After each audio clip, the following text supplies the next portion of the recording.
Good morning.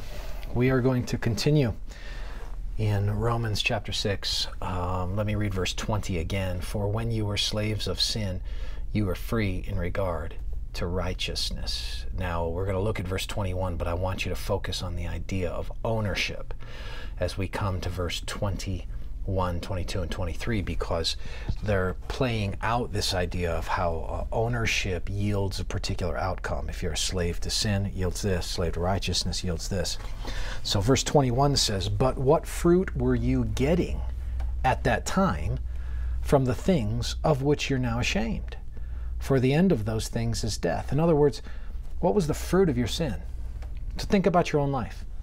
You lived in sin before you came to Christ. You indulged your flesh. You were unaware of the gospel. And what did all that get you? What did all that get you? The answer is it didn't get you, not only did it not get you much, it got you negative things. So what you see in this verse is the immediate result that you received from sin and the ultimate result that you received from sin. So what's the immediate result? Well, let's read it again. "But what fruit were you getting at the time from the things of which you are now ashamed?" You look now, and in the here and now you go, I feel shame over those things. The result of your sin is shame. The result of my sin is shame. When I sin, or when I think about past sin, when I think about sin, even pre-cross or post-cross sin that I've confessed, what do I feel? Shame. Shame. Now the gospel deals with my shame, but sin gives the fruit of shame. But there's an ultimate fruit from that. The text goes on, "For the end of those things is death." The ultimate result, right? The temporary result, shame. What's the ultimate result? Death. Death. Let me give you an illustration. The Eskimos had a hunting tactic. The Inuits had a hunting tactic for killing a wolf. They'd take blood and they would put it on a knife.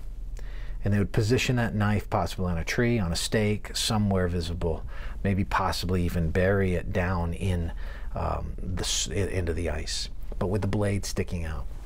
The wolf would come hungry for the blood and would begin to lick it, and then lick it and lick it, and what would happen? Well, the wolf would cut his own tongue, and then it would continue to taste the blood, only its own blood. And before long, the continued licking would yield the death of the wolf, because the wolf would literally be killing itself on the blade. That is what happens with our own sin. We give in, we give in, we give in, we give in, and before you know it, we're killing ourselves and we're arriving at death on our own satisfaction, on our own indulgence, and it just yields death. First it yields shame, then it yields death. That's the fruit of sin. We'll look tomorrow at the next verse, which talks about the fruit of a life that's free from sin. May the Lord bless you this day.